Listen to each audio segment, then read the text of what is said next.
Hello, my name is Jessica and I'm a course advisor here at the University of Manchester. I'm here today to talk to you about the application process and to give you a few top tips on how to make your application the best it can be. The application has 8 sections and this guide will help you to prepare all necessary documents before beginning your application. Don't worry, if you want to take your application step by step, that's fine. There's the option to save your application as you go through the online form. You can access the application form by following the link in the description box of this video or visiting our course page on the University of Manchester website. If you're a new applicant, we ask that you provide us a little bit of information about you so that we can tailor our communications. Once you reach our application form, you'll need to create an account with us. This is really easy to do and all you'll need is your email address.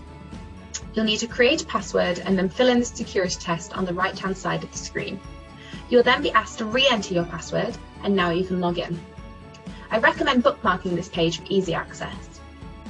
If you're a returning applicant, just type your email address, password, and complete the security question to continue with your application. When you come to create a new application, you'll need to locate your course on our application system. Select the University of Manchester as the institution, postgraduate taught is your academic career, and distance learning P/T or part-time as the mode of attendance. Here you could type in a keyword, for example clinical or health data, in order to find your relevant course. For both clinical bioinformatics and health data science, there are 2 options available. You can choose to apply for the full PG certificate or PG Cert, which is 4 units in length, or you can choose to apply for an individual CPD or continuous professional development unit. You can let us know which unit you're choosing to apply for during step 3 of the application process, where you'll let us know your proposed start date. So if you click apply on your chosen course, and we'll move on to the first step of the application form. During step 1 and 2, you need to provide your personal information. Here, please use your full legal name, which is how it appears on your passport. There's a question here about fee assessment, which is used for determining whether you're a home or an international student. For the PG certificate in clinical bioinformatics and the PG certificate in health data sciences, the fee is the same for all students regardless of your country of application. During step 2 and the contact information form, you'll need to provide us with your home address. You only need to enter a correspondence address if this is different from the home address that you have already provided. You can then save your application and return to it at any point, or move on to step 3. Step 3 revolves around your proposed programme of study.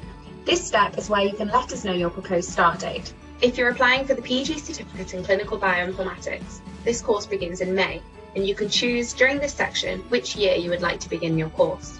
If you're choosing to study a CPD module, there are 3 options available. Our CPD modules for clinical bioinformatics run in May, September and November. However, you're only able to apply for a CPD unit in the current cycle.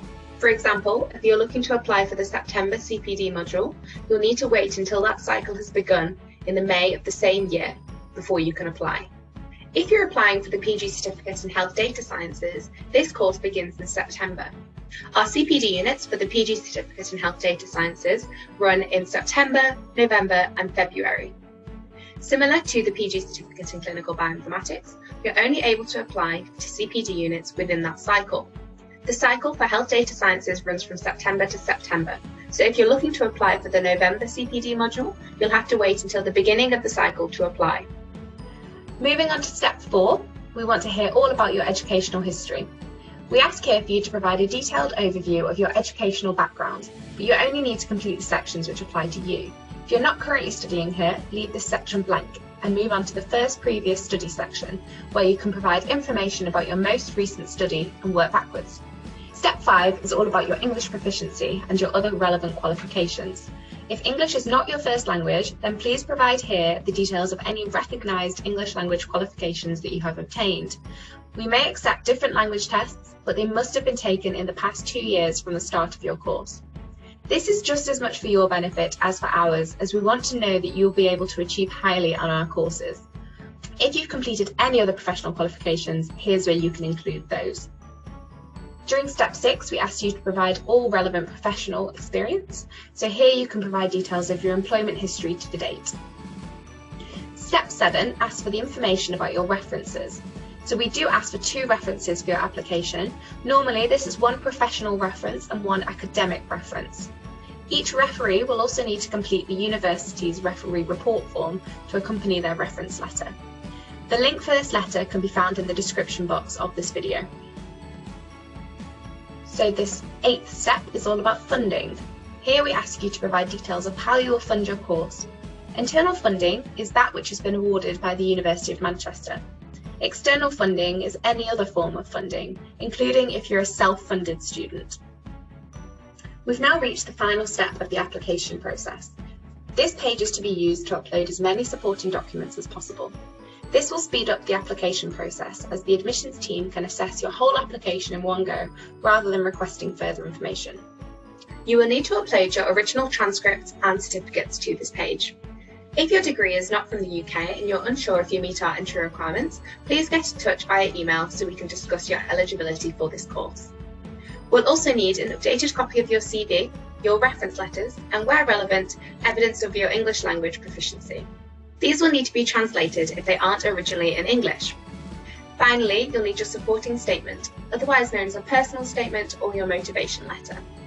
In this statement, we want you to tell us what attracted you to apply for your course of choice, what you hope to gain from studying with us, and how your course of choice will help you to achieve your goals and aspirations for the future.